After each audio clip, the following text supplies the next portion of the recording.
بسم اللہ الرحمن الرحیم الحمد للہ رب العالمین والصلاة والسلام علی سیدنا محمد وعلی آلہ واصحابہ اجمعین اما بعد۔ آج کا درس عقیدہ نمبر 48 سے شروع ہو رہا ہے۔ کل جو ہم پڑھے تھے وہ رسول اللہ صلی اللہ علیہ وسلم کی عظمت کے بارے میں، آپ صلی اللہ علیہ وسلم کی عظمت و توقیر مسلمانوں پر واجب ہونے کے بارے میں مختلف دلائل کے ساتھ ہم پڑھے تھے۔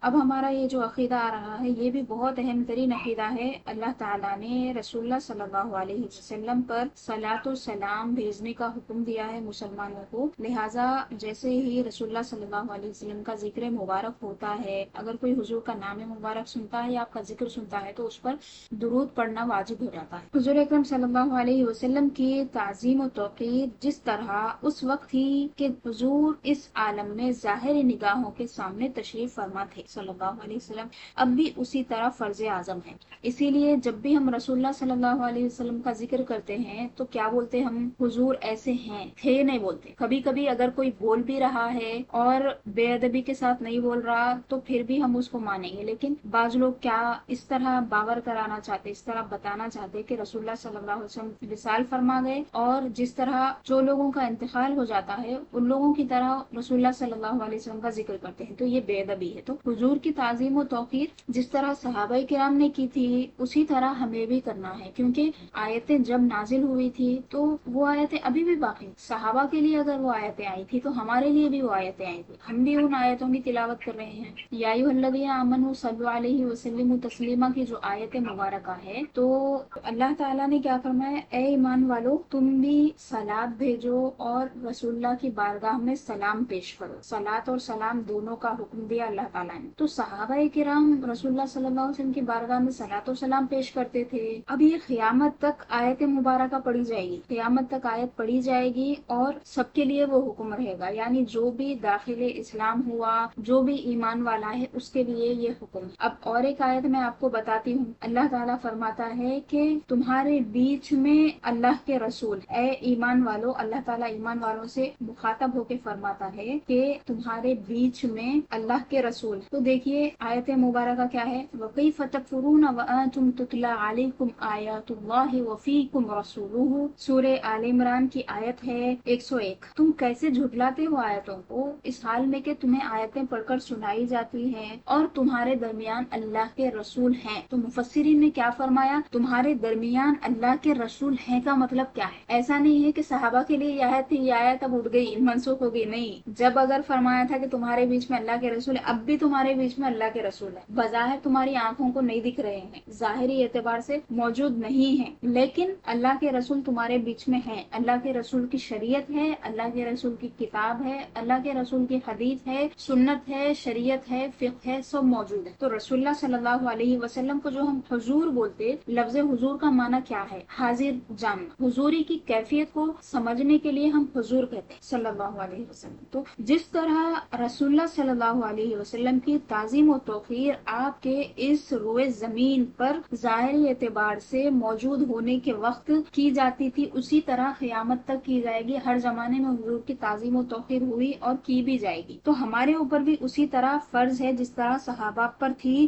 جب حضور اکرم صلی اللہ علیہ وسلم کا ذکر آئے تو بکمال خشوع و خضوع و انکسار بادب سنیں، ادب کے ساتھ رسول اللہ صلی اللہ علیہ وسلم کا ذکر کرنا چاہیے اور سننا چاہیے، اور نام پاک سنتے ہی درود شریف پڑھنا واجب ہے۔ اب ادب کیسا کرنا ہے؟ یہ ادب دیکھیے اکثر لوگوں کو نہیں معلوم ہوتا کہ کیسے ادب کرنا ہے۔ ہمیں باضابطہ چیزیں سکھائی گئی، پڑھائی گئی، ہم خود اپنی شوق سے بھی پڑھے۔ آپ شفا شریف اٹھا کے دیکھیے، قاضی ایاز رحمۃ اللہ علیہ کی، اردو میں بھی مل جاتی ہے آپ کو۔ رسول اللہ صلی اللہ علیہ وسلم کا ادب کیسے صحابہ کرام کرتے تھے، تابعین کیسا کرتے تھے، دیگر بزرگان دین یعنی بعد کے زمانوں کے کس طرح رسول اللہ صلی اللہ علیہ وسلم کی تعظیم و توقیر کرتے تھے۔ جب بھی حضور کا نام آتا صلی اللہ علیہ وسلم بولتے، انگوٹے چومتے۔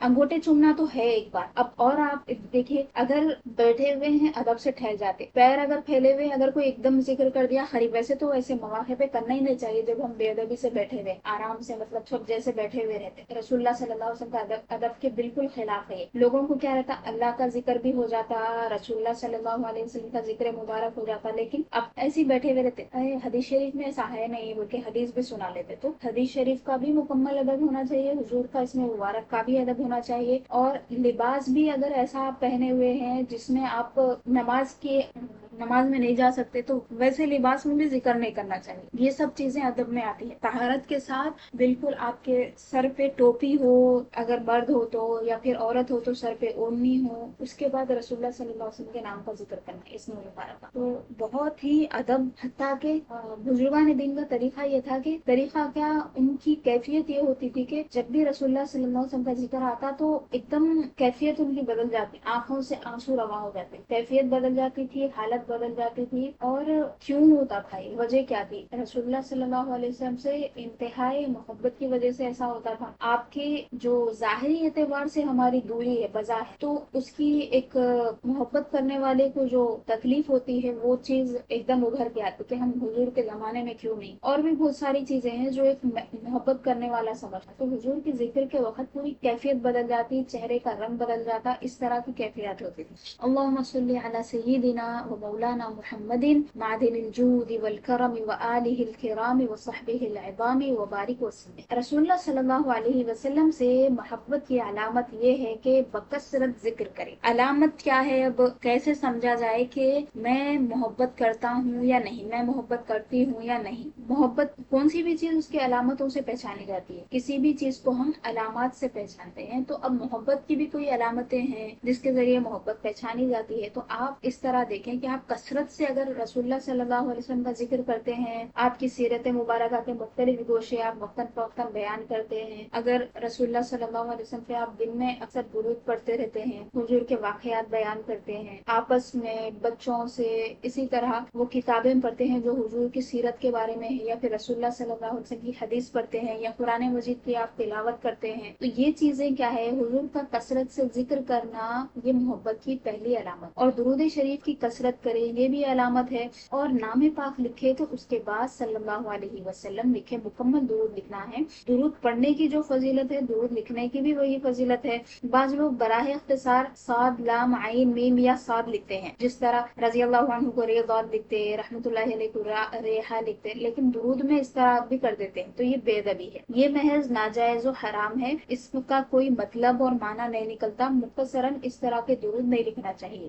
اور محبت کی یہ بھی علامت ہے کہ آل و اصحاب، مہاجرین و انصار و جمیع متعلقین و متوسلین سے محبت رکھے. اب ہر ایک کے بارے میں احادیث موجود ہے. اہل بیت کی محبت کے بارے میں تو آیات مبارکہ بھی ہے، احادیث بھی ہے. اصحاب کی محبت کے بارے میں بھی ہے. پھر اصحاب میں مہاجرین ہیں اور انصار ہیں. مہاجرین یعنی جو مکہ سے رسول اللہ صلی اللہ علیہ وسلم کے ساتھ یا آپ کے بعد ہجرت کر کے مدینہ منورہ آئے وہ ہیں، اور انصار وہ ہیں جنہوں نے حضور کی مدد کی اور صحابہ کی مدد کی، مدینہ منورہ والے. تو یہ دو قسم کے صحابہ ہیں، دونوں کی محبتیں ضروری ہیں. رسول اللہ صلی اللہ علیہ وسلم نے ان کی محبت کا حکم دیا ہے. مہاجرین و انصار دو بھی صحابہ، اور جمیع متعلقین و متوسلین. اب اس میں کون آ گئے؟ تمام وہ لوگ آ گئے جو رسول اللہ صلی اللہ علیہ وسلم سے کسی بھی طرح سے تعلق رکھتے ہیں، چاہے وہ اس زمانے کے ہو، اس زمانے مبارک کے ہو یا بعد کے، چاہے وہ حضور کے خادم ہوں. رسول اللہ صلی اللہ علیہ وسلم کی کسی بھی طرح سے ان کا تعلق رہا ہو تو ان سے محبت رکھنا یہ کیا ہے؟ محبت کی علامت ہے. اور رسول اللہ صلی اللہ علیہ وسلم کے دشمنوں سے عداوت رکھے. اب یہ کیا ہے؟ ایک محبت کا ایک عام اصول ہے کہ ہم جس سے محبت کرتے ہیں تو جو ہمارے محبوب کا دشمن ہوتا ہے اس کو ہم دشمن سمجھتے ہیں، اس سے محبت نہیں ہو سکتی ہماری. تو یہ بات ضروری ہے کہ جو بھی رسول اللہ صلی اللہ علیہ وسلم سے دشمنی رکھتا ہے، رسول اللہ صلی اللہ علیہ وسلم کے ذکر سے جس کو اکتاہٹ ہوتی ہے، اس سے ہم دور رہیں. اور آپ آج کل کی جو جماعتیں ہیں، کل آپ ذکر کر رہے تھے جن کے بارے میں، آپ ان کو دیکھیے اللہ کا ذکر کرتے، بہت اچھی بات ہے آپ اللہ کا ذکر کریے، لیکن رسول اللہ صلی اللہ علیہ وسلم کا ذکر کیوں نہیں کرتے؟ آپ کو تکلیف کیا ہوتی ہے حضور کا ذکر کرنے سے؟ مجھے ایک وہ ملی تھی، کیا بولتے، ایک PDF تھی، اس میں 30ویں پارے کا خلاصہ تھا ڈاکٹر فرحت ہاشمی کا. تو بہت سارے لوگ سنتے نا ان کو، تو کہیں سے وہ PDF آئی میرے پاس، اس کو کھولی میں تو پہلے صفحے پہ لکھا ہوا ہے حمد و ثنا، اس کے بعد 1.5 لائن کی اللہ تعالیٰ کی تعریف لکھی ہوئی ہے. الحمد للہ الذی بنعمتہ تتم الصالحات وتتحقق الغایات وغیرہ وغیرہ وغیرہ ہو گیا. دوسرے صفحے سے اما یتساءلون شروع ہو جا رہا. درود ہی نہیں ہے حضور کے. میں پریشان ہوئی بولی ارے ایسا کیوں ہوگا؟ یہ اچھی بات ہے، آپ قرآن پڑھا رہے ہیں، اللہ کا ذکر کر رہے ہیں، بہت اچھی بات ہے، لیکن اللہ تعالیٰ تو فرما رہا کہ رسول کی اطاعت کرو. رسول کی اطاعت میری اطاعت ہے. وَمَن يُطِعِ الرَّسُولَ فَقَدْ أَطَاعَ اللَّهَ. جس نے رسول کی اطاعت کی اس نے اللہ کی اطاعت کی. پھر اللہ تعالیٰ فرما رہا ہے اے حبیب آپ فرما دے قُلْ إِن كُنتُمْ تُحِبُّونَ اللَّهَ فَاتَّبِعُونِي يُحْبِبْكُمُ اللَّهُ. اے لوگو اگر تم اللہ سے محبت کرتے ہو تو کیا کرو؟ اللہ اللہ اللہ نہیں بولنا ہے، خالی اللہ بولنا ہے، مگر فَاتَّبِعُونِي يُحْبِبْكُمُ اللَّهُ. تم میری اتباع کرو، اللہ تم سے محبت کرے گا. تم خالی اللہ اللہ بول رہے ہیں تو اللہ تعالیٰ کی محبت نہیں ملتی. تم رسول اللہ بولنا. لا الہ الا اللہ خالی پڑھتے تو نہیں ہوتا، محمد رسول اللہ ساتھ میں پڑھنا ہے. لا الہ الا اللہ تو یہود بھی پڑھتے، اللہ کی تعریف تو یہودی بھی کرتے. آپ میں اور یہودیوں میں کیا فرق رہ گیا پھر اگر آپ خالی لا الہ الا اللہ پہ اٹک گئے تو؟ محمد رسول اللہ جب بولنا ہے،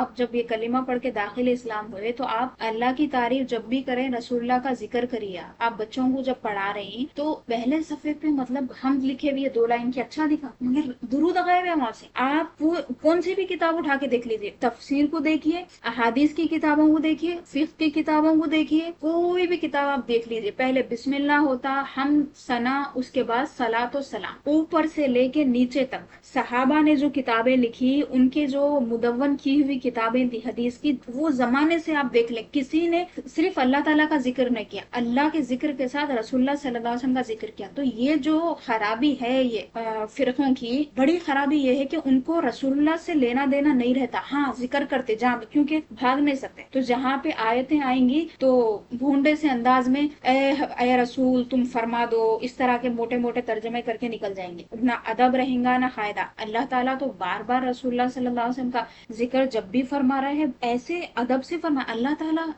رسول اللہ صلی اللہ علیہ وسلم کا ذکر ادب سے کیوں کر رہا ہے؟ یہ بھی سوچنے کی بات ہے نا. رسول صلی اللہ علیہ وسلم تو اللہ کے بندے ہیں، اللہ کے محبوب ہیں، ادب کی کیا ضرورت ہے؟ تو اگر آپ سوچیں تو سمجھ میں آتا ہے کہ ادب اس لیے ہو رہا ہے کہ بندوں کو سکھانا ہے کہ یہ جو ذات ہے یہ بہت بڑی ذات ہے. یہ مطلب انبیاء کرام میں بھی ان کا درجہ بہت بڑا ہے. تمام انبیاء علیہم السلام نے معراج کی رات میں رسول اللہ صلی اللہ علیہ وسلم کی امامت میں نماز ادا فرمائی. تمام انبیاء، یہ مرتبہ ہے رسول اللہ صلی اللہ علیہ وسلم. اللہ تعالیٰ نے عرش پر اپنے نام کے ساتھ اپنے حبیب کا نام لکھا، لا الہ الا اللہ کے ساتھ محمد رسول اللہ لکھا.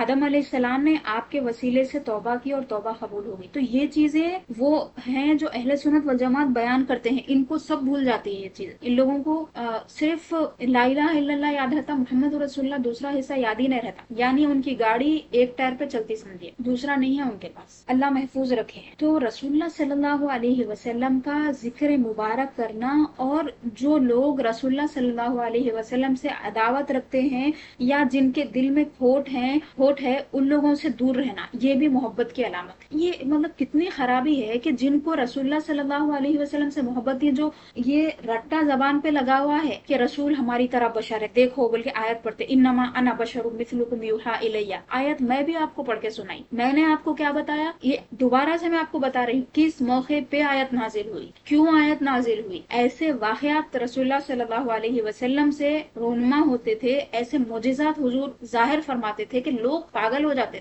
عقل حیران ہو جاتی تھی کہ ایک انسان ایسا کیسے ہو سکتا ہے، ایسے کیسے معجزے ایک آدمی کے ہو سکتے ہیں انسان کے. تو ایک صحابی نے دیکھا کہ ایک سرکش اونٹ ہے، کسی کو بخش رہا نہیں ہے، جو آ رہا اس کو مار دے رہا، ہاتھ کو لگ رہا نہیں. لیکن جب رسول اللہ صلی اللہ علیہ وسلم وہاں پہ تشریف لائے تو وہ کیا کیا؟ جھک گیا، گردن ڈال دیا، سجدہ کرنے لگ گیا. رسول اللہ صلی اللہ علیہ وسلم کی جب یہ تعظیم ایک جانور کر رہا ہے، ایک صحابی نے دیکھا جو وہاں پہ موجود تھے، انہوں نے کیا کیا؟ سجدہ کرنا چاہا. کیوں سجدہ کرنا چاہے؟ وہ فضیلت کو دیکھے حضور کی، اور بشریت سے آگے کی چیز وہ کرنے لگے، یعنی رب بنانے لگے حضور کو. تو یہاں پہ خرابی آ رہی تھی. رسول اللہ صلی اللہ علیہ وسلم نے وہاں منع فرمایا کہ کسی بشر کو جائز نہیں کہ بشر کو سجدہ کرے. یہاں بتایا، کیوں بتایا؟ فضیلت میں بہت زیادہ آگے بڑھا دے رہے تھے، رب بنا رہے، اللہ تعالیٰ کا شریک کر دے رہے تھے. اللہ کو سجدہ کرنا ہے صرف، لیکن یہاں پہ رسول اللہ کو کر دے رہے تھے. حضور یہاں پہ منع کرے. اب آپ آیت پڑھ کے دیکھیے، انما انا بشر مثلکم،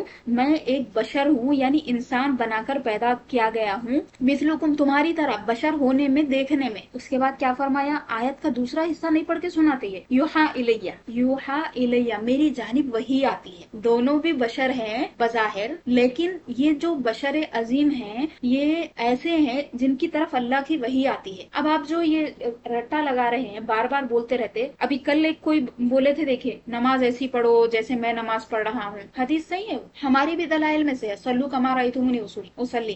تو 4-5 آیتیں، 4-5 حدیثیں ایسی ہوتی ہے جو اپنے مطلب کے لحاظ سے اس کو بگاڑ کے پیش کرتے ہیں. تو یہ کیا کہتے ہیں، رسول ہماری طرح بشر ہے. آپ کس کے بھی پاس چلے جائیں، آپ 2 بار ان کی صحبت میں بیٹھیے، ان کی باتیں سنیے، ضرور یہ وہ بات کہیں گے ہماری طرح بشر ہے بول کے. قرآن کی 2-3 آیتیں پڑھ کے سناتے. آپ کو یہ بات سمجھنا چاہیے کہ اللہ تعالیٰ نے یہ بات اس لیے بتائی کہ لوگ حضور کو کہیں خدا نہ بنا لے. رسول اللہ صلی اللہ علیہ وسلم کی فضیلتیں اتنی زیادہ تھی کہ لوگ جس طرح حضرت عیسیٰ علیہ السلام کو انہوں نے خدا سمجھ لیا، کہیں رسول اللہ صلی اللہ علیہ وسلم کو ایسا نہ کرے. تو حضور نے کیا فرمایا، لا تطرونی کما اطرت النصارى فی عیسی ابن مریم او کما قال صلی اللہ علیہ وسلم. تم میرے بارے میں ایسی بات مت کرو جیسے کہ نصارہ نے عیسیٰ علیہ السلام کے بارے میں کی ہے، ان کو خدا کا بیٹا بنا دیا. اگر یہ بشر والی آیتیں نازل نہیں ہوتی تھی نا تو لوگ رسول اللہ صلی اللہ علیہ وسلم کو خدا بنا لیتے. تو ان کو لمٹ میں رکھنے کے لیے، چیزیں سمجھانے کے لیے آیت نازل. لیکن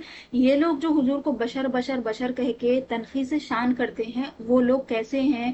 میں نے امام رازی کے حوالے سے آپ کو 6 فرقوں کی تفصیل جو بتائی تھی تیسرے درس میں، اس میں آپ نے کیا سنا تھا کہ ایک بشر رسول کیسے ہو سکتا ہے، اس کا انکار کرنے والے. وہ لوگ کیا کہے تھے، ابشر یہدوننا، کیا ایک بشر ہماری ہدایت کر سکتا ہے. اب یہ جو لوگ ہیں یہ بصراحت بولتے بالکل کھلے الفاظ میں کہ رسول کا مطلب ہے پیغام پہنچانے والا، پیغام پہنچائے چلے گئے ہو گیا. تو یہ بولنے سے پہلے مطلب سوچتے بھی نہیں. اماں بابا کا کیا کام ہے، اللہ تعالیٰ ذریعہ بنایا، بچہ پیدا کر دیا، ہو گیا. اماں کون بابا کون، بالکل ایسی بات ہے. یہ ایک مثال دی میں، موٹی سی مثال. اماں بابا اگر بچہ پیدا کر دیے تو بچے کو اللہ تعالیٰ حکم یہ دیا کہ بوڑھے ہونے تک ان کا لحاظ رکھنا ہے، خیال رکھنا ہے. انتقال ہو گیا تو پھر فرمایا کہ ولد صالح ان کے لیے دعا کرنے والا ہے، ان کے لیے دعا کرو، ایصال ثواب کرو. مرے تک چھٹکارا نہیں ہے، ان کے لیے حسن سلوک کرنا ہے. ان کے انتقال کے بعد ان کے جو چاہنے والے ہیں، ان کے جو قریبی ہیں، ان کے ساتھ حسن سلوک کرنا ہے. اب یہاں پہ تو اللہ کے رسول صلی اللہ علیہ وسلم ہے. اللہ تعالیٰ نے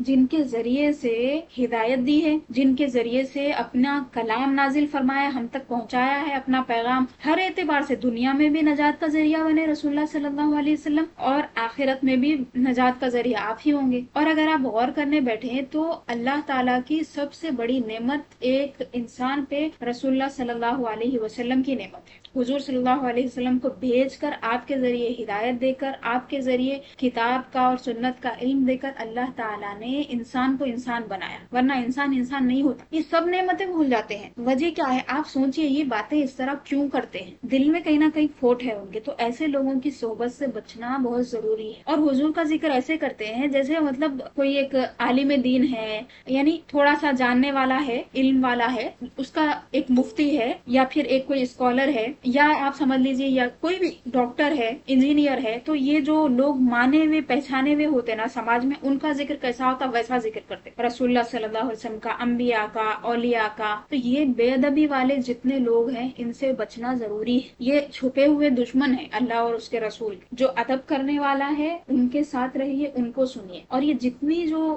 معلومات آپ تک پہنچتی ہے، آپ کو علم میں اور معلومات میں فرق کرنا ضروری ہے. یہ جو ویڈیوز میں آپ کو مل رہا ہے یہ معلومات ہے. معلومات حاصل کرنے سے آدمی عالم نہیں بنتا.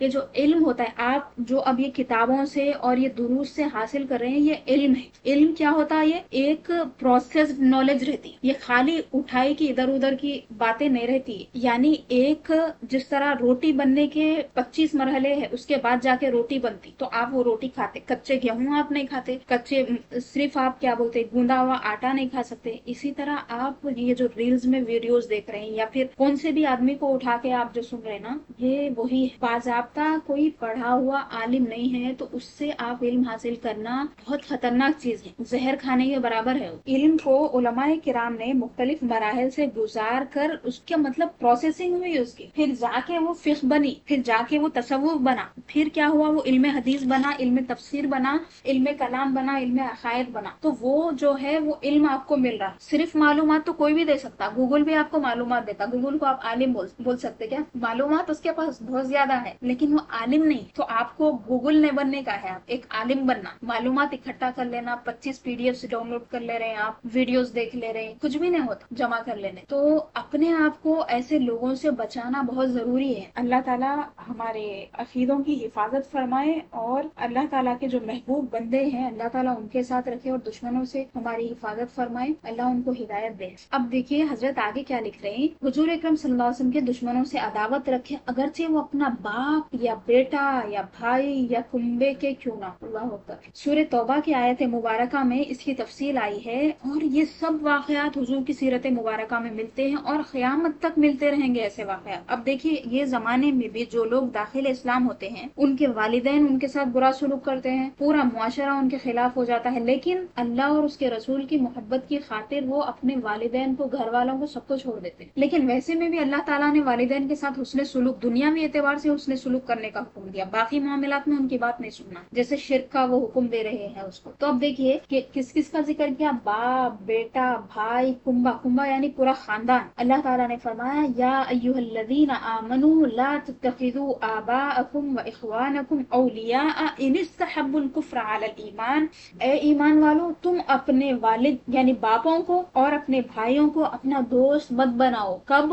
اگر وہ ایمان پر کفر کو ترجیح دے, یعنی اگر وہ کفر سے محبت کر رہے ہیں, ایمان ان کو پسند نہیں ہے, ایمان سے وہ دور ہیں, تو ان کو تم دوست مت بناؤ. کیونکہ مومن آپس میں ایک دوسرے کے دوست ہیں, کافر سے دوستی نہیں کرنا ہے, کافر سے بھی نہیں کرنا ہے, منافق سے بھی نہیں کرنا ہے. دونوں کی دوستی سے اللہ تعالیٰ نے منع فرمایا ہے. وَمَن يَتَوَلَّهُم مِّنكُمْ فَأُولَٰئِكَ هُمُ الظَّالِمُونَ. تم میں سے جو کوئی ان کو دوست بنائے تو انہیں فَأُولَٰئِكَ هُمُ الظَّالِمُونَ, تو وہ لوگ کیا ہے, ظلم کرنے والے ہیں, زیادتی کرنے والے. اس کے بعد فرمایا قل, اے حبیب صلی اللہ علیہ وسلم آپ فرما دیں, یہ بات اپنی امت کو بتا دیں, ان کان آباؤکم وابناؤکم واخوانکم وازواجکم وعشیرتکم واموال اقترفتموها وتجارة تخشون كسادها ومساكن ترضونها أحب إليكم من الله ورسوله وجهاد في سبيله فتربصوا حتى يأتي الله بأمره والله لا يهدي القوم الفاسقين. دیکھیے اتنی بڑی بات, اتنا بڑا اعلان. فرمایا کہ اے حبیب آپ فرما دے اگر تمہارے باپ اور تمہارے بھائی اور اگر تمہارے باپ, دوسرے نمبر پہ تمہارے بیٹے, تمہارے بھائی, تمہاری بیویاں, تمہارے گھر والے, اس کے بعد 6ویں نمبر پہ فرمایا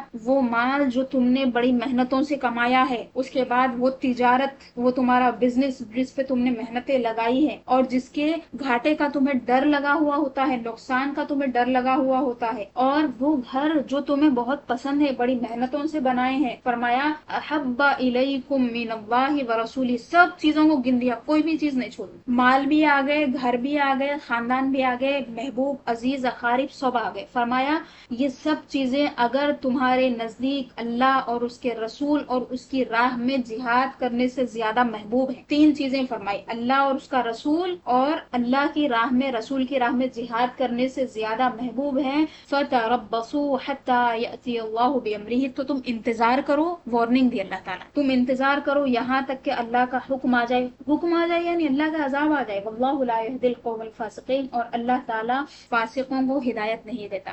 یہاں پہ بصراحت یہ بات اللہ تعالیٰ نے ہمیں بتائی ہے, رسول اللہ صلی اللہ علیہ وسلم کو حکم دیا ہے کہ آپ اپنے امتیوں سے فرما دیں کہ اگر یہ سب چیزیں تمہارے نزدیک محبوب ہیں اور اللہ اور اس کے رسول سے زیادہ تمہیں ان کی اہمیت معلوم ہوتی ہے اور اللہ کی راہ میں جہاد کرنے سے زیادہ تم ان چیزوں کو ترجیح دیتے ہو, تو تم پھر تیار ہو جاؤ. تمہارا خالی اللہ اللہ بولنا یا پھر زبان سے دعوی محبت کرنا یہ کافی نہیں ہوگا. اللہ تعالیٰ کے عذاب کا انتظار کرو, یہاں تک فرما دیا اللہ تعالیٰ. تو یہ ان عظیم ترین آیات میں سے ہے جس میں اللہ تعالیٰ نے اپنے اور اپنے حبیب کا یکساں ذکر فرمایا ہے اور اپنی اور اپنے حبیب کی محبت کا ایک ساتھ حکم دیا. اس کو بار بار پڑھیے, اس کو سمجھیے. اگر آپ تفسیر پڑھنے والے ہیں تو اس آیت مبارکہ کی تفسیر میں علماء نے کیا لکھا ہے. رسول اللہ صلی اللہ علیہ وسلم کے زمانے میں ایسے ایسے واقعات ہوئے کہ جنگوں میں, جنگ احد ہو یا پھر جنگ بدر ہو, ایسے واقعات ہوئے کہ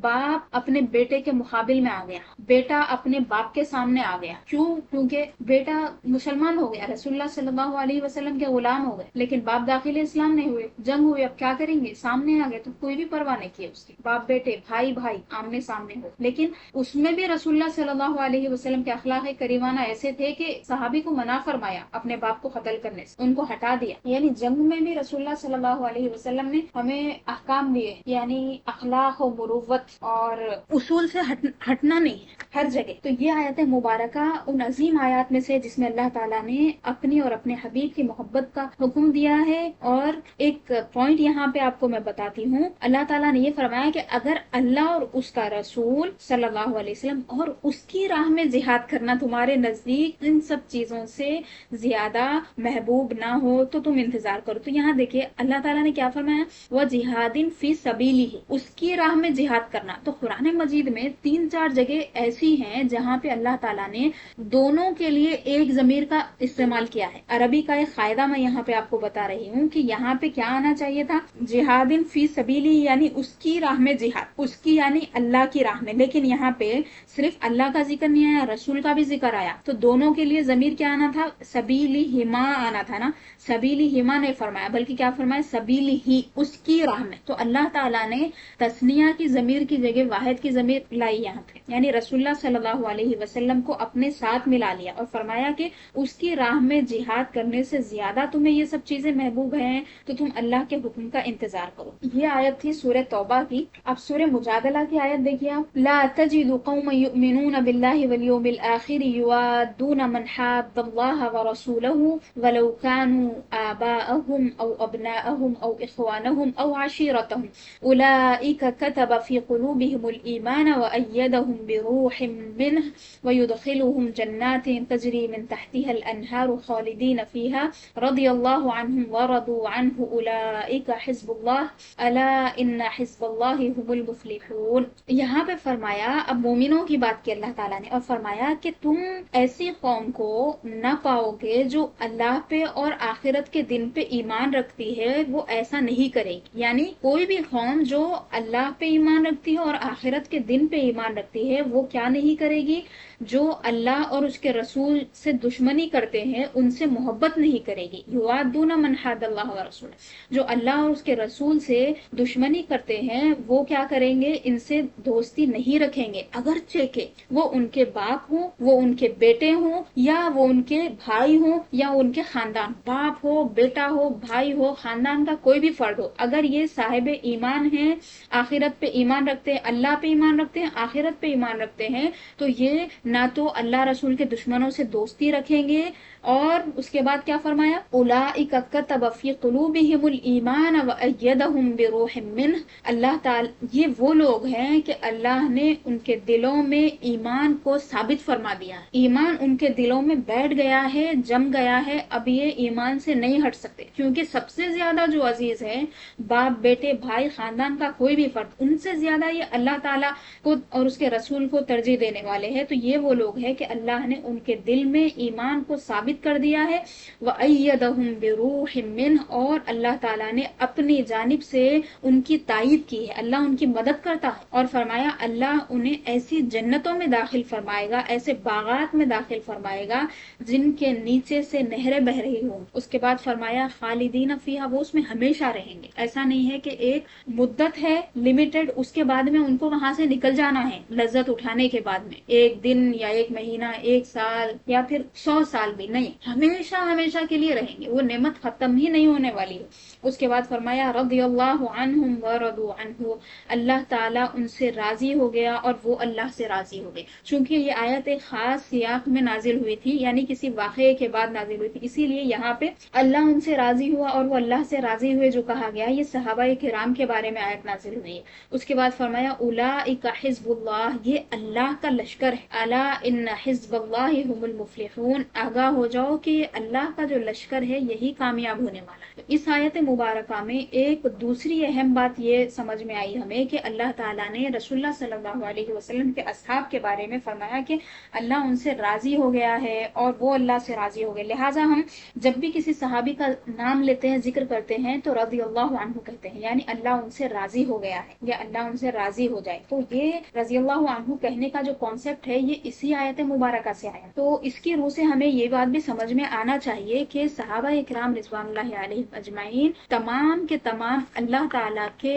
خاص ہیں، اللہ تعالیٰ کی رضامندی ان کے ساتھ ہے، لہٰذا صحابہ اکرام رضی اللہ عنہم سب کے سب واجب ادب ہیں، ان کی تعظیم کرنا ہے، ان کی توقیر کرنا ہے، ان کا ادب کرنا ہے، ان کا ذکر اچھے سے کرنا ہے، ادب کے ساتھ کرنا ہے، رضی اللہ تعالیٰ عنہم اجمعین۔ اس کے بعد اور جو ایسا نہ کرے وہ اس دعوے میں جھوٹا ہے، یعنی اپنے قریبی رشتہ داروں کو اہمیت دے اللہ رسول کے سامنے تو وہ جھوٹا ہے۔ کیا تم کو نہیں معلوم کہ صحابہ اکرام نے حضور اکرم صلی اللہ علیہ وسلم کی محبت میں اپنے سب عزیزوں، قریبوں، باپ، بھائیوں اور وطن کو چھوڑا، اور یہ کیسے ہو سکتا ہے کہ اللہ اور رسول صلی اللہ علیہ وسلم سے بھی محبت ہو اور ان کے دشمنوں سے بھی الفت؟ ایک کو اختیار کر کے ضدین جمع نہیں ہو سکتے۔ ضدین یعنی دو مخالف چیزیں، جیسے آگ اور پانی، چاہے جنت کی راہ چل یا جہنم کو جا۔ نیز علامت محبت یہ ہے کہ شان اقدس میں جو الفاظ استعمال کیے جائیں ادب میں ڈوبے ہوئے ہوں، کوئی ایسا لفظ جس میں کم تعظیمی کی بو بھی ہو کبھی زبان پر نہ لائے۔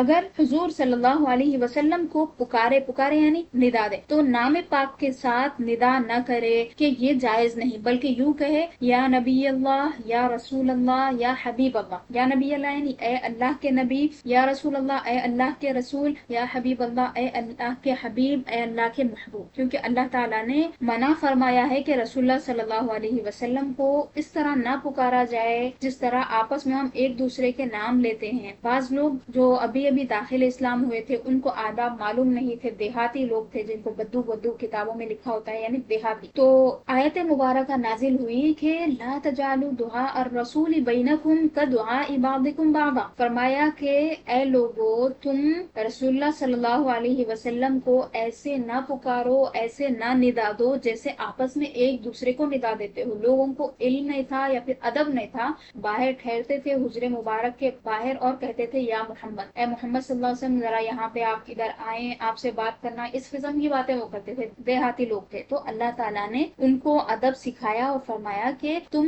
اس طرح نہ پکارو جیسے تم ایک دوسرے کو پکار لیتے ہو، بلکہ یا نبی اللہ، یا حبیب اللہ، یا رسول اللہ کہہ کے پکارنا ہے۔ خود اللہ تعالیٰ نے یا ایھا الرسول کہہ کے رسول اللہ صلی اللہ علیہ وسلم کو مخاطب کیا ہے۔ اگر مدینہ طیبہ کی حاضری نصیب ہو تو روضہ شریف کے سامنے 4 ہاتھ کے فاصلے سے دست بستہ جیسے نماز میں کھڑا ہوتا ہے، کھڑا ہو کر سر جھکائے ہوئے صلاۃ السلام عرض کرے، بہت قریب نہ جائے، نہ ادھر ادھر دیکھے۔ ادھر ادھر دیکھنا بھی بے ادبی ہوتی ہے، توجہ کی کمی کی وجہ سے ایسا ہوتا۔ تو اگر ہم کسی سے ملنے جاتے ہیں تو وہاں بھی اگر ہم اس قسم کا کام کر دیے تو یہ معیوب سمجھا جاتا، برا سمجھا جاتا۔ آپ بیٹھے ہوئے ہیں کسی کے گھر گئے، چھت کو دیکھ رہے ہیں پورا، پھر فرنیچر کیسا ہے، کیا رکھے ہوا ہے، کیا ہے، کون سے دروازے میں سے وہاں پہ پردہ ہٹا تو تھوڑا وہاں پہ جھانک لے رہے ہیں، تو یہ پوری بے ادبی کی چیزیں ہیں۔ تو یہ عام طور پہ بھی نہیں کی جانی چاہیے چیزیں، اور رسول اللہ صلی اللہ علیہ وسلم کی بارگاہ کا تو ادب بہت زیادہ ہے، تو ادھر ادھر نہیں دیکھنا ہے، بالکل ادب کے ساتھ ٹھہر کے صلاۃ و سلام عرض کرے، اور خبردار آواز کبھی بلند نہ کرنا، یعنی حضور کی بارگاہ میں زور زور سے جو لوگ یا نبی سلام علیکہ، صلاۃ و سلام جو بھی پڑھتے، یہ خلاف ادب ہے، آوازیں بہت کرتے لوگ، اس سے احتیاط کرنا چاہیے، اللہ محفوظ رکھے کہ عمر بھر کا سارا کیا دھرا اکارت جائے۔ اور محبت کی نشانی یہ بھی ہے، اچھا یہ آیت مبارکہ بھی میں نے آپ کو سنائی تھی کہ اگر حضور کی آواز مبارک سے اگر آواز کو بلند کریں گے تو تمام اعمال حبط ہو جائیں گے۔ اللہ نے سورہ حجرات میں آیت نمبر 2 ہے، فرمایا یا ایھا الذین آمنوا لا ترفعوا اصواتکم فوق صوت النبی ولا تجہروا له بالقول کجہر بعضکم لبعض تحبط اعمالکم وانتم لا تشعرون۔ اے ایمان والو، تم اپنی آوازوں کو نبی مکرم صلی اللہ علیہ وسلم کی آواز سے اوپر مت لے جاؤ، یعنی اونچی مت کرو، لا تجہروا له بالقول، نہ تو زور زور سے بات کرو جیسے تم آپس میں ایک دوسرے سے بات کرتے ہو، اگر ایسا کرو گے تو تمہارے اعمال حبط ہو جائیں گے، یعنی جو نیکیاں کرے سب ضائع ہو جائیں گی اور تم کو پتہ بھی نہ چلے گا، تمہیں اندازہ بھی نہیں ہوگا کہ کب اعمال چلے گئے اور اعمال کب جاتے ہیں۔ اسی لیے مفسرین نے کہا کہ جو گستاخ ہوتا ہے، بے ادب ہوتا ہے، وہ مرتد سے بھی برا ہوتا ہے، مرتد پھر سے داخل اسلام ہوتا کیونکہ اس کو احساس ہوتا، لیکن یہ جو گستاخ ہوتا ہے اس کو تو احساس بھی نہیں ہوتا، کیونکہ اللہ نے فرمایا وانتم لا تشعرون، تمہیں احساس ہی نہیں ہوگا کہ تمہارے اعمال چلے گئے۔ تو جو مومن ہے اس کے تو اعمال حبط نہیں ہوتے، کافر کے اعمال تو کاؤنٹ ہی نہیں ہوتے، شمار ہی نہیں ہے ان کا۔ مومن کے اعمال پورے لکھے جاتے ہیں، اس کے بھی تو لکھے جاتے، لیکن کیا ہے آخرت میں اس کو ثواب نہیں ملنا ہے، لیکن مومن کے اعمال کا تو ثواب اس کو ملنا ہے۔ اب اعمال حبط کب ہوتے ہیں؟ جب ایمان سے آدمی نکل جاتا. تو مطلب یہ ہوا کہ رسول اللہ صلی اللہ علیہ وسلم کی بے ادبی کرنے سے اعمال پورے آدمی کے چلے جاتے, اس کو پتا بھی نہیں چلتا. پتا چلا تو کم سے کم توبہ کر کے پھر سے داخل اسلام ہو جائے گا. تو اسی لیے بہت زیادہ ادب کی, احترام کی ضرورت ہے. خود تو بے ادبی کرنا نہیں, بہت احتیاط کرنا ہے, اور جو بے ادب ہے ان سے بھی دور رہنا, اسی لیے تاکہ صحبت کی وجہ سے ان کی خرابی ہمارے پاس نہ آ جائے. اور محبت کی یہ نشانی بھی ہے کہ حضور اکرم صلی اللہ علیہ وسلم کے اقوال و افعال و احوال لوگوں سے دریافت کرے اور ان کی پیروی کرے. لوگوں سے دریافت کرے یعنی علماء سے پوچھے, کتابوں میں پڑھے, اور جن جن چیزوں کے بارے میں جانے کہ حضور نے اس طرح کیا تھا تو وہ کام کرنے کی کوشش کرے. حضور اقدس صلی اللہ علیہ وسلم کے کسی قول و فعل و عمل و حالت کو جو بنظر حقارت دیکھے کافر. فتاوی کی کتب میں یہ لکھا ہوا ہے کہ رسول اللہ صلی اللہ علیہ وسلم کو کوئی بھی چیز حضور کا, چاہے قول مبارک ہو یا حضور کا کوئی فعل مبارک ہو یا حضور کا کوئی عمل ہو یا پھر کوئی ایسی حالت ہو, اس کو کوئی حقیر جانے یا برا جانے تو وہ کافر ہو جاتا ہے. اور اتنی باریکیاں رسول اللہ صلی اللہ علیہ وسلم کی ذات مبارک سے جڑی ہوئی چیزوں کے بارے میں علماء نے لکھا ہے کہ آدمی انتہائی درجہ محتاط ہو حضور کی بارگاہ میں. حتیٰ کہ شفا شریف میں یہاں تک لکھا ہے حضرت قاضی ایاز رحمۃ اللہ علیہ نے کہ اگر رسول اللہ صلی اللہ علیہ وسلم کے فضلات مبارک کا ذکر ہو تو اگر کوئی اس کو برائی سے ذکر کرے یا پھر برا سمجھے تو اس کا بھی ایمان گیا. کیوں؟ کیونکہ اللہ تعالیٰ نے رسول اللہ صلی اللہ علیہ وسلم کو سب سے الگ درجہ عطا فرمایا ہے. بظاہر آپ کو اللہ نے بشر بنا کر بھیجا, لیکن نورانیت اتنی غالب تھی رسول اللہ صلی اللہ علیہ وسلم پہ کہ جب آپ قضائے حاجت فرماتے تھے تو خوشبو آتی اور زمین آپ کے فضلات مبارکہ کو نگل لیتی تھی. حتیٰ کہ رسول اللہ صلی اللہ علیہ وسلم کے پسینے مبارک کے بارے میں بھی احادیث موجود ہے کہ صحابیہ نے اس کو جمع کیا اور انتہائی خوشبو دار وہ ہوتا تھا, اور دلہن کی خوشبو کے لیے اس کو استعمال کرتے. حضرت انس بن مالک رضی اللہ عنہ کی والدہ نے وہ جمع کیا. اور ایک واقعہ تو یہ ہے کہ رسول اللہ صلی اللہ علیہ وسلم کے بول مبارک کو ایک صحابیہ نے پانی سمجھ کے پی لیا تو حضور نے فرمایا کہ زندگی میں کبھی تمہیں پیٹ کا درد نہیں ہوا. تو یہ حضور کے خصائص ہیں, یہ حضور کے معجزات ہیں. اللہ تعالیٰ نے ہماری سہولت کی خاطر, ہماری آسانی کی خاطر حضور کو لباس بشریت میں بھیجا. لباس یعنی کپڑا سمجھیے, یعنی ہم دیکھ رہے ہیں حضور کو ایک انسان کی طرح بظاہر, لیکن آپ کی نورانیت غالب تھی, نورانیت غالب ہے. اور رسول اللہ صلی اللہ علیہ وسلم کو جو درجہ اللہ تعالیٰ نے عطا فرمایا ہے وہ اور کسی کو عطا نہیں ہوا. انسانیت کے سب سے اعلیٰ درجے پر بھی ہے, اور انسانیت سے بہت الگ جو انسانوں میں ہوتی بھی نہیں ہے چیز ہے, وہ معجزے کے طور پہ حضور کو اللہ نے عطا فرما دی. بعض لوگ کیا کرتے ہیں, بعض احادیث کا مطلب ان کو سمجھ میں نہیں آتا تو ارے ایسا کیسا ہے حدیث شریف میں, ان کے دل میں وہ چیزیں کھٹک جاتی. تو جب ایسا ہو تو چیزیں دریافت کرنا چاہیے, دریافت کر کے معلوم کر لینا چاہیے. اب دیکھیے جو ناقصات عقل الدین والی حدیث ہے اس کو کتنا غلط طریقے سے توڑ موڑ کے پیش کیا جاتا. حالانکہ اگر آپ پوری حدیث پڑھیں گے تو آپ کو سمجھ میں آئے گا کہ حضور نے وہاں پہ تعریف کی ہے, برائی نہیں. برائی مطلب رسول اللہ صلی اللہ علیہ وسلم کسی کا دل نہیں دکھاتے, حضور ایسے کیسے فرما سکتے. ایک مرتبہ کیا ہوا, حضور تشریف لے جا رہے تھے, میں یہ مثال بطور خاص دے رہی ہوں, بات امپورٹنٹ ہے سنیے.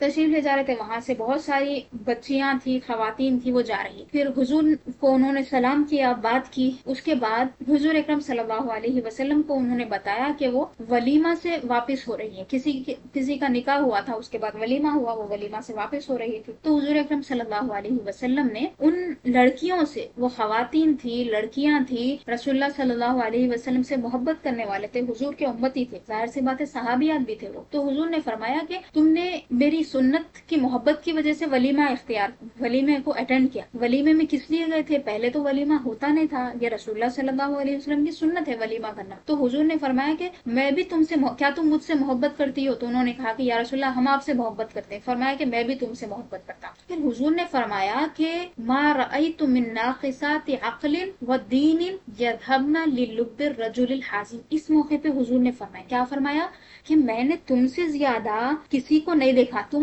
جو عقل میں اور دین میں تو کم ہے لیکن بہت زیادہ عقل مند آدمی کی عقل کو بھی لے جاتی. یعنی ایک عقل مند آدمی دوسرے عقل مند آدمی کو ویسے مات نہیں دے سکتا جس طرح ایک لڑکی, چھوٹی سی لڑکی ہے, 15 سال کی ہے, 20 سال کی ہے, لیکن اس کے اندر ایسی سمجھ ہوتی ہے کہ ایک 60 سال کے آدمی کو, 50 سال کے آدمی کو حضور نے کیا فرمایا, للب الرجل الحازم. یہ جو لب الرجل الحازم فرمایا, یعنی یعنی عقل مند آدمی کی عقل، پختہ عقل والا، 40 سال کے اوپر والا، اتنی پختہ عقل ہے، لیکن محبت کی وجہ سے وہ کچھ بھی کر دیتا، انہیں جو بولیں گی وہ کر دی. تو حضور نے یہاں پہ برائی کے اس میں نہیں فرمایا، فرمایا کہ میں رأیت، تو پہلے فرمایا کہ میں بھی تم سے محبت کرتا ہوں. اللہ کے رسول ہونے کی وجہ سے وہ اللہ کے رسول سے محبت کے اور ولیمے میں گئے. تو حضور نے فرمایا کہ میں نے تم سے زیادہ کسی عقل مند آدمی کی عقل کو دور کرنے والی نہیں دیکھا، باوجود یہ کہ تم عقل میں بھی کم ہو اور دین میں بھی کم. عقل اور دین میں کم کیسا ہے، یہ تو پوری دنیا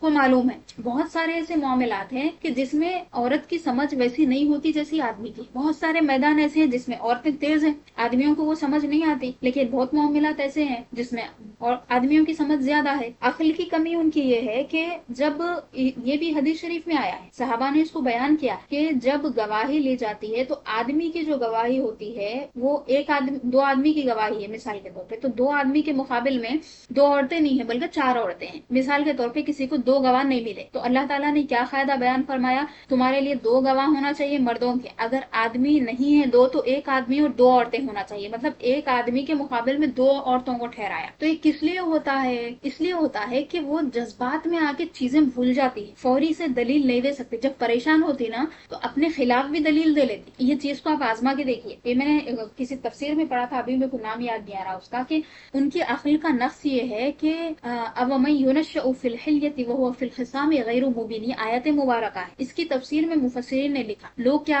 کہتے تھے رسول اللہ صلی اللہ علیہ وسلم کے زمانے میں کہ فرشتے جو ہے اللہ کی بیٹیاں ہیں، نعوذ باللہ، اور خود کو تو ان کو بیٹا ہونا تھا، بیٹی پیدا ہوتی تو دفنا دیتے تھے. تو رسول اللہ صلی اللہ علیہ وسلم، اللہ تعالیٰ نے یہ آیت نازل فرمائی کہ تمہارے لیے تو تمہیں بیٹا چاہیے، اللہ کے لیے تم نے بیٹیاں رکھ دی ہیں، خود کے لیے تو بیٹے ہیں. اس کے بعد فرمایا کہ کیا وہ جو زیب و زینت میں پلی بڑی ہے، یعنی فی الحلیہ، حلیہ کس کو بولتے ہیں؟ جو زیورات ہوتے ہیں جو بچیوں کو پہنائے جاتے ہیں، تو اس کے بارے میں فرمایا جو زیورات پہن کے پلی بڑی ہے وہ، اور جو لڑائی کے وقت میں کھل کے اپنی بات بھی نہیں بول سکتی وہ اللہ کے لیے تم نے چھوڑا. تو اس آیت کی تفسیر میں مفسرین نے لکھا کہ فی الخصام غیر مبین، لڑائی کے موقع پہ کھل کے بات نہیں کرنے کا مطلب یہ ہے کہ وہ تو پہلے بول نہیں سکتی، جذبے میں آ جاتی، غصے میں آ جاتی، اگر بولی بھی تو اپنے خلاف اس کی بات پڑ جاتی، اسی لیے اکثر اپنی لڑائی کو ہار لیتی. تو ناقصات عقل و دین میں ایک تو یہ ہو گیا. دوسرا کیا ہے، جب وہ اپنے ایام میں ہوتی ہے، خاص ایام میں، تو جب نماز نہیں پڑھتی. تو دیکھیے آدمی تو مہینے کے 30 دن نماز پڑھ رہا ہے، جب سے اس کے اوپر نماز فرض ہوئی مرنے تک وہ نمازیں پڑھ رہا ہے، اس کی نمازیں چھوٹی نہیں. اب اس کی نمازیں ہر مہینے چھوٹ رہی ہے، ایک لمبا عرصہ گزرتا ہے نمازیں چھوٹتی ہے، پھر روزے چھوٹتے ہیں اس کے. تو یہ تو دین کی کمی ہو گئی. تو جو حقیقت ہے اس کو تو قبول کرنا چاہیے. اب ہزاروں تعریفیں ہیں بھائی حدیث شریف میں، وہ تعریفیں کیوں آپ نہیں لیتے؟ حضور نے فرمایا کہ انہن المؤنسات الغالیات لا تسبوا، بیٹیوں کو برا مت کہو کیونکہ وہ انس دینے والی ہوتی. بیٹے سے انس نہیں ملتا، بیٹی سے ملتا ہے، وقتی طور پہ رہتا ہوں گا، لیکن زندگی بھر جو ساتھ نبھانے والی، محبت کرنے والی ہوتی ہیں وہ بیٹیاں ہوتی ہیں. حضور نے فرمایا کہ بیٹیوں کو برا مت کہو کیونکہ وہ مونسات ہوتی ہیں، انس دینے والی ہوتی ہے. غالیات ہوتی ہے، غالیات فرما رہے ہیں حضور، بیٹیوں مہنگی ہوتی ہیں، ان کی قیمت نہیں ہوتی، کوئی بیش قیمت ہوتی ہے. یہ حدیث کیوں نہیں سناتے آپ؟ وہ حدیث سنا رہے ہیں مانا بگاڑ کے. تو بات یہاں پہ کیا تھی، حضور کے کسی قول یعنی آپ کی کہی ہوئی بات، یا کسی فعل یعنی حضور کے کسی کام یا عمل یا حالت یعنی کوئی بھی سچویشن جو طاری ہوئی تھی، اس کو کسی بھی چیز کو اگر کوئی برا سمجھا یا حقارت کی نظر سے دیکھا تو وہ ایمان سے گیا. اسی لیے بہت احتیاط کی ضرورت ہے. جب بھی حضور کا تذکرہ کریں آپ، اگر سیرت کی بعض کتابیں اٹھا کے دیکھیں تو آپ کو حیرت ہوگی کہ بظاہر وہ تو حضور کی سیرت بیان کر رہے ہیں، لیکن کیسے بیان کریں؟ ان کے والد ایک چرواہے تھے، بکریاں نہیں، ان کے والد یہ تھے، جو بھی ہے حضور کا ایسا گندے طریقے سے بہت برا بے ادبی کے ساتھ تذکرہ کرتے. عرب کا وہ ایک چرواہا تھا، ایسا کرتا تھا، پھر انہوں نے ایسی تجارت کی، ایک انون آدمی کے جیسا حضور کا تذکرہ کرتے. تو یہ کرنے سے کیا ہوتی؟ بے ادبی ہوتی. ضرورت نہیں ہے آپ کو یہ بتانے کی، یہ بتانا کہ رسول اللہ صلی اللہ علیہ وسلم نے 40 سال کی عمر میں اعلان نبوت فرمایا. پہلے کے واقعات ہیں تو پہلے کے واقعات جو ادب سے بیان کرنا ہے ویسے ہی بیان کرنا ہے. بظاہر سیرت بیان کرتے بعض کتابیں ہیں ایسی، سیرت غیر مخلدین کی ہے، ان کی کتابیں ہیں بعض، تو بے ادبی سے حضور کا ذکر کرتے، حضور کی بعض چیزیں بیان کر کے ایسا ظاہر کرتے کہ نعوذ باللہ حضور ایک بولنے بھی بے ادبی محسوس ہو رہی، ایک دیہاتی دکھانا چاہتے، نعوذ باللہ ایک چرواہے کے جیسا دکھانا چاہتے، عرب کا ایک چرواہا، اللہ تعالیٰ بے ادبی سے محفوظ رکھے۔ تو یہ بے ادبی کرنا اصل دل میں کھوٹ کی وجہ سے ہوتا ہے۔ تو حضور کو کسی بھی، حضور کے فعل ہو، عمل ہو یا پھر حالت ہو، کسی بھی چیز کو اس طرح کہنے سے بے ادبی ہوتی، اور لوگ برا بھی نہیں سمجھتے اس کو۔ ناقصات العقل والدین کہیں کو بولے، ایسا کہیں کو بولے، ناقصات العقل کا مطلب کیا ہے؟ حضور اتنا نہیں فرمایا، حضور فرمائے کہ میں نے دیکھا نہیں ہے کہ جو عقل میں اور دین میں کچھ کمی رکھتی ہے، اس کے باوجود اتنے بڑے عقل مند آدمی کی عقل کو مات دے دیتی ہے۔ یہ پوری حدیث ہے۔ رسول اللہ صلی اللہ علیہ وسلم کو یہ بات مطلب ناپسند ہوگی کہ ہم حضور کی حدیث کا غلط مطلب نکال کے حضور کے بارے میں ایسی باتیں کہیں صلی اللہ علیہ وسلم۔ حضور کا احسان ہے لڑکیوں پہ، خواتین پہ، بچیوں پہ، تو خواتین کو تو بالکل بھی ایسی بات نہیں کرنا چاہیے۔ رسول اللہ صلی اللہ علیہ وسلم کی ناراضی کا باعث ہو سکتی ہے بات۔ کتنے لوگ اپنا ایمان یہ حدیث کی وجہ سے خراب کر لیے، نہیں معلوم، غلط مطلب نکال اعتراض کرتے، اس پہ بیٹھ کے پھر باتیں کرتے۔ کتنے ٹی وی چینلز پہ آپ دیکھیے بیٹھ کے یہ حدیث پہ بات کرتے رہتے ناقصہ، اور مولوی صاحب کو بھی بولنے آتا نہیں، انہوں بھی اب جو جتنا بول سکے انہوں خود پریشان رہتے۔ ایک آدھ آدمی کوئی اگر بیان کر دیا۔ ایک مرتبہ یہ ہوا تھا کہ یہ بات چل رہی تھی، ایک موقع سے میں یہ بات سنا رہی، تو میں یہ بات کرنے لگی کہ ارے بھائی یہ سیاق یہ ہے، اور میں نے ایک عالم دین کا حوالہ دیا۔ سب لوگ بیٹھے ہوئے تھے، میں معلمہ تھی، میرے ساتھ اور جو میرے کولیگز تھے معلمات بیٹھے ہوئے تھے، وہاں پہ ایک مولانا صاحب بھی تھے۔ تو ظاہر سی بات ہے مذاق ہو رہا تھا، ناقصات العقل والدین۔ تو میں اپنی بات رکھی، میں بولی 10 سال پرانی بات ہے، میں بولی ناقصات العقل والدین جو ہے اس کا مطلب یہ ہے، اس سیاق میں یہ بات رسول اللہ صلی اللہ علیہ وسلم فرمائے۔ میں نے کسی کا حوالہ بھی کیا، یہ عالم دین اس طرح کہتے ہیں، ان کی بات یہ تو مولانا صاحب کیا بولے، بیوی کے انفلوئنس میں ہوں گا انہیں، پورے کھی ہنس رہی۔ جب عقل پہ پردے پڑ جاتے نا، تو اللہ رسول کی بات کا بھی کوئی ادب لحاظ نہیں رہتا۔ رسول اللہ صلی اللہ علیہ وسلم کا ادب گیا تو پھر ایمان گیا۔ اللہ تعالیٰ ایسے لوگوں سے، ایسی مجلسوں سے سب سے دور رکھ، اللہ حفاظت فرمائے۔ رسول اللہ صلی اللہ علیہ وسلم اللہ کے نائب مطلق ہے۔ اللہ تعالیٰ نے انبیاء کو اپنا خلیفہ بنایا زمین پہ، انسانوں کو خلیفہ بنایا۔ کیا فرمایا، انی جاعل فی الارض خلیفہ، میں زمین میں خلیفہ بنانے والا ہوں۔ تو سب کو اللہ تعالیٰ نے الگ الگ کام سونپے ہیں، لیکن اللہ تعالیٰ نے سب سے بڑی ذمہ داری انسانوں کے متعلق اور کائنات کے متعلق جو ذمہ داریاں زیادہ ڈالی ہیں وہ رسول اللہ صلی اللہ علیہ وسلم پہ ڈالی ہیں۔ تو آپ اللہ تعالیٰ کے نائب مطلق ہیں۔ رسول اللہ صلی اللہ علیہ وسلم اللہ تعالیٰ کے خلیفہ ہیں، اللہ تعالیٰ کے نائب مطلق ہے۔ خلیفہ اس معنی میں جس معنی میں اللہ تعالیٰ نے فرشتوں سے کہا تھا انی جاعل فی الارض خلیفہ، میں خلیفہ بنانے والا ہوں زمین میں، تمام جہان حضور صلی اللہ علیہ وسلم کے تحت تصرف کر دیا گیا۔ یہ رسول اللہ صلی اللہ علیہ وسلم کا خاصہ ہے کہ اللہ تعالیٰ نے کائنات کا تصرف حضور کے ہاتھ میں دے دیا ہے۔ رسول اللہ صلی اللہ علیہ وسلم کو خزانوں کی کنجیاں عطا فرما دی ہیں۔ تحت تصرف یعنی اختیار میں، آپ کے زیر حکم دیا گیا۔ ایک حدیث شریف میں ہے، حضور نے فرمایا کہ اعطیت مفاتیح خزائن اللہ او خزائن الارض او کما قال صلی اللہ علیہ وسلم، مجھے اللہ تعالیٰ کے خزانوں کی کنجیاں عطا فرمائی گئی، جو چاہے کرے، جسے جو چاہے دے، جس سے جو چاہے واپس لے لے۔ یہ سب چیزیں جو ہے ایک ایک جملہ یہ احادیث مبارکہ سے ثابت ہے۔ رسول اللہ صلی اللہ علیہ وسلم جس کو چاہے جنت عطا فرماتے ہیں، رسول اللہ صلی اللہ علیہ وسلم جس کو چاہے جو عطا فرماتے۔ ایک صحابی آئے رسول اللہ صلی اللہ علیہ وسلم سے بصارت مانگ، کیا ہم میں سے کوئی ایسا ہو سکتا ہے کتنے بھی بڑے مرتبے کا ہو جائے، ہاں اولیاء اللہ کو اللہ تعالیٰ نے یہ شان عطا فرمائی ہے، چونکہ وہ رسول اللہ کے نائبین، ان کو یہ شان عطا فرمائی ہے۔ رسول اللہ صلی اللہ علیہ وسلم سے ہر چیز کو وہ مانگنے آ جاتا۔ کسی کو شادی کرانا ہوتا تھا کہ بولتے تھے یا رسول اللہ زوجنی، میری آپ شادی کرا دے۔ کسی کے پاس کوئی کچھ نہیں ہوتا تھا تو حضور سے بکریاں کوئی لے کے جاتا تھا، کوئی درہم و دنانیر لے کر جاتا تھا، اپنے مسائل کو حل کرواتے تھے۔ رسول اللہ صلی اللہ علیہ وسلم سے یہ پوچھتے تھے کہ یا رسول اللہ مجھے جنت چاہیے، یا رسول اللہ کہ مجھے جنت میں آپ کے ساتھ رہنا۔ ہر چیز حضور سے مانگتے تھے، حضور سے چیزیں پوچھتے بھی تھے۔ ایک مرتبہ تو حضور نے یہ فرما دیا کہ مجھ سے تم سوال کرو، مجھ سے پوچھو جو پوچھنا ہے۔ تو ایک شخص نے پوچھا کہ یا رسول اللہ میرا باپ کون ہے؟ تو حضور نے فرمایا کہ تمہارا باپ فلاں ہے۔ لوگ ان کے نسب کے بارے میں شک کرتے تھے، بولتے تھے کہ نہیں یہ صحیح نسب نہیں ہے، یہ حرام کی اولاد ہے۔ تو حضور نے بتا دیا، ان کا مسئلہ حل ہو گیا۔ اور ایک آدمی نے پوچھا تو حضور نے اس کے بارے میں بھی بتا دیا، وہ تو منافق تھا مگر۔ تو جنت میں جائے گا، دوزخ میں جائے گا، یہ بھی رسول اللہ صلی اللہ علیہ وسلم بتا دیتے تھے۔ پھر اللہ تعالیٰ نے کیا فرمایا، ما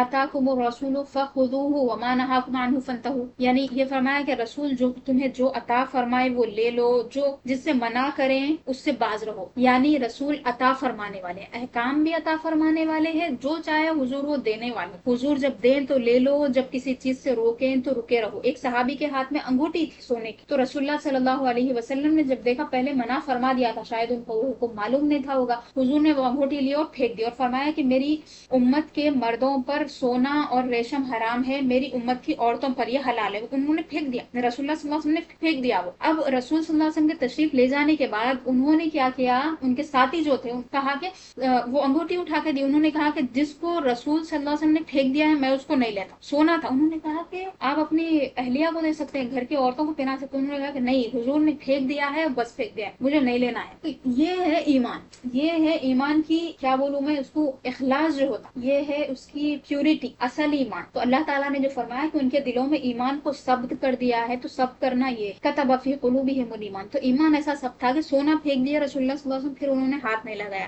تمام جہان میں ان کے حکم کا پھیرنے والا کوئی نہیں ہے، یعنی رسول اللہ صلی اللہ علیہ وسلم کا حکم اللہ نے لاگو فرما دیا ہے۔ ابھی میں نے آیت آپ کو سنائی کہ رسول تمہیں جو حکم دے، جو دے وہ لے لو، جس سے منع کرے اس سے رکے رہو۔ تو حضور کا حکم پھیرنے والا کوئی نہیں، یعنی حضور نے کسی بات کا حکم دیا تو وہ کہے کہ نہیں میں یہ نہیں کر سکتا، دوسرا کرنا، نہیں، حضور نے فرما دیا تو بس فرما دیا۔ تمام جہان ان کا محکوم ہے اور وہ اپنے رب کے سوا کسی کے محکوم نہیں۔ اللہ تعالیٰ ہی ہے جو رسول اللہ صلی اللہ علیہ وسلم کا حاکم ہے، اور تمام مخلوقات پہ رسول اللہ صلی اللہ علیہ وسلم حاکم ہے۔ اللہ تعالیٰ نے آپ کو حاکم بنایا ہے، تمام جہان آپ کا محکوم ہے، یعنی زیر حکم ہے، تمام آدمیوں کے مالک ہیں۔ رسول اللہ صلی اللہ علیہ وسلم کو اللہ تعالیٰ نے مالک بنایا ہے۔ ایک حدیث یہاں پہ نیچے دیے، حدثنی الاعشى البازی نے قال اتیت النبی صلی اللہ علیہ وسلم فانشدته یا مالک الناس ودیان العرب۔ انہوں نے، یہ صحابی جو ہے عاشا المازنی، انہوں نے حضور کی بارگاہ میں حاضر ہو کر یہ شعر پڑھا، اے لوگوں کے مالک اور سب سے زیادہ دیانت دار عرب کے۔ تو حضور نے وہ شعر سنا، اگر ایسا ہوتا کہ اس میں خرابی ہوتی تو حضور وہاں پہ منع فرما دیتے۔ اعلیٰ حضرت کیا فرماتے ہیں اس بارے میں، فتاوی رضویہ کی ایک عبارت دیے، یہ حدیث جلیل ابن ائمہ کبار نے باسانید متعددہ روایت کی، اور طریق اخیر میں یہ لفظ ہے کہ عائشہ رضی اللہ عنہ نے نبی صلی اللہ علیہ وسلم کی پناہ لی اور عرض کی کہ اے مالک آدمیان و اے جزا و سزا، کیا لفظ ہے کہ صلی اللہ علیہ وبارک وسلم۔ دیان العرب کا مطلب یہ ہے کہ اچھا جزا و سزا کے مالک بول رہے ہیں، اس کا ترجمہ جس طرح مالک یوم الدین میں دین کے سے جو معنی نکلتا ہے وہی معنی یہاں پہ انہوں نے نکالا۔ تو اس حدیث کی صحت کے بارے میں گفتگو کی کہ یہ حدیث متعدد اسانید سے روایت کی گئی ہے، اور اس میں انہوں نے حضور کو مالک فرمایا۔ جو انہیں اپنا مالک نہ جانے حلاوت سنت سے محروم رہے، یعنی رسول اللہ صلی اللہ علیہ وسلم کی جو سنت مبارکہ ہے اس پہ عمل کرنے کی حلاوت جبھی بندے کو حاصل ہوگی جب وہ حضور کو مالک سمجھے۔ حضور حکم دینے والے، آدمی اس کو سننے والے۔ حضور بھی اپنے آپ کو غلام کہتے تھے اللہ تعالیٰ، ہم رسول اللہ صلی اللہ علیہ وسلم کے بھی عبد ہیں، اللہ کے بھی عبد ہیں۔ اللہ تعالیٰ نے فرمایا، حضور کو عبد فرمایا، اسرا بعبدہ، جس نے راتوں رات اپنے عبد کو سیر کرائی، کہاں سے؟ مسجد حرام سے مسجد اقصی۔ لیکن ہمارے بارے میں کیا فرمایا؟ ہمیں تو یا عبادی فرمایا اللہ تعالیٰ، اے میرے بندو، لیکن ایک جگہ کیا فرمایا؟ قل یا عبادی، اے حبیب صلی اللہ علیہ وسلم آپ فرمائے، یا عبادی الذین اسرفوا علی انفسہم، اے میرے غلاموں جنہوں نے اپنی جانوں پہ ظلم کیا، لا تقنطوا من رحمت اللہ، تم اللہ کی رحمت سے مایوس نہ ہونا۔ تو یہاں پہ اس آیت مبارکہ میں اللہ تعالیٰ نے حضور کو حکم دیا ہے کہ ہمیں وہ یہ رسول اللہ صلی اللہ علیہ وسلم عبادی کہہ کے خطاب کریں۔ تو عبد کس کو بولتے؟ غلام کو بولتے، بندے کو بولتے۔ تو ہم اللہ کے بندے ہیں، رسول اللہ صلی اللہ علیہ وسلم کے غلام ہیں۔ اگر ہم اس چیز کو فیل نہ کریں، محسوس نہ کریں، تو اس کی حلاوت نہیں آ سکتی۔ جیسے میں ایک مثال آپ کو دیتی ہوں، رسول اللہ صلی اللہ علیہ وسلم کا کھانا کھانے کا جو طریقہ تھا، حضور ایک مرتبہ رسول اللہ صلی اللہ علیہ وسلم جیسا اکڑ بیٹھنا بولتے ہیں نا ہم حیدرآباد میں اکڑ بولتے ہیں، یا پھر اکڑوں بیٹھنا، تو ویسا بیٹھ کے حضور تناول فرماتے۔ کسی نے کہا کہ یا رسول اللہ یہ کیسی بیٹھک ہے؟ تو حضور نے فرمایا کہ میں ایک بندہ ہوں اور میں بندے کی طرح کھانا پسند کرتا ہوں۔ حضور نے، یعنی اللہ نے نعمت عطا فرمائی ہے تو وہ نعمت کا شکرانے کا اظہار تھا یہ۔ حضور نے اس طرح بیٹھ کے کھانا کھایا کہ اے اللہ تو نعمت دے رہا ہے، تیری بارگاہ میں بیٹھ کے میں کھانا کھا رہا ہوں، اور فرمایا کہ آکل کما یاکل العبد، میں کھانا ایسے کھاتا ہوں جیسے بندہ کھاتا ہے، کوئی شان سے ٹھاٹ بھاٹ سے کھانا نہیں کھاتے، بڑے ادب کے ساتھ، اللہ کی نعمت مل رہی ہے تو ادب سے کھانا ہے اس کو۔ اور ایک جگہ کیا فرمایا؟ لا آکل متکئن، میں ٹیک لگا کر کھانا نہیں کھاتا۔ حضور نے یہ بھی اس بات سے بھی منع فرما دیا، یہ نہیں فرمایا تم ٹیک لگا کے مت کھاؤ، نے خود وہ عمل کر کے بتایا کیوں ٹیک لگا کے کھاتے۔ ایک بندہ، ایک غلام اپنے مالک کے سامنے ٹیک لگا کے کیسے بیٹھ سکتا ہے؟ تو جو جو کیفیت حضور اکرم صلی اللہ علیہ وسلم نے اللہ تعالیٰ کے لیے کی وہ چیز ہمیں بھی کرنا ہے، اللہ کے لیے بھی، اللہ کے رسول کے لیے بھی صلی اللہ علیہ وسلم۔ تمام زمین ان کی ملک ہے، رسول اللہ صلی اللہ علیہ وسلم کو اللہ تعالیٰ نے مالک بنایا ہے تمام زمین کا۔ رسول اللہ صلی اللہ علیہ وسلم نے فرمایا، صحیح بخاری شریف کی حدیث ہے، وَاعْلَمُوا أَنَّ الْأَرْضَ لِلَّهِ وَرَسُولِهِ، اور جان لو کہ تمام کی تمام زمین اللہ کے لیے اور اس کے رسول کے لیے صلی اللہ علیہ وسلم۔ تمام جنت ان کی جاگیر ہے، یعنی رسول اللہ صلی اللہ علیہ وسلم کی ملکیت ہے جنت، کیونکہ رسول اللہ صلی اللہ علیہ وسلم جس کو چاہے اس کا مالک بناتے ہیں۔ تلک الجنت التی نورث من عبادنا من کان تقیا، یہ آیت مبارکہ ہے سورہ مریم کی۔ اس آیت کی تفسیر یہاں پہ لکھتے ہیں، دیکھیے اللہ تعالیٰ نے فرمایا یہ جنت ہے جس کو ہم وارث بناتے ہیں ہمارے بندوں میں سے جو کیا ہے متقی ہے، متقی کو ہم وارث بناتے ہیں۔ تو اس کی شرح میں لکھا ہے کہ نورث تلک الجنت محمدن، ہم اس جنت کا وارث محمد عربی کو بناتے ہیں صلی اللہ علیہ وسلم، فیعطی من یشاء ویمنع عن من یشاء، تو وہ جس کو چاہے جنت دیں گے اور جس کو چاہے نہ دیں گے۔ وہو السلطان فی الدنیا والآخرہ فلہ الدنیا ولہ الجنہ ولہ المشاہدات صلی اللہ علیہ وسلم۔ تو یہ دنیا میں بھی بادشاہ ہیں، آخرت میں بھی بادشاہ ہیں، اور اللہ تعالیٰ نے ان کے لیے دنیا بھی کر دی ہے اور جنت بھی اور تمام مشاہدات بھی، یعنی غیب کا علم بھی انہیں عطا فرمایا ہے۔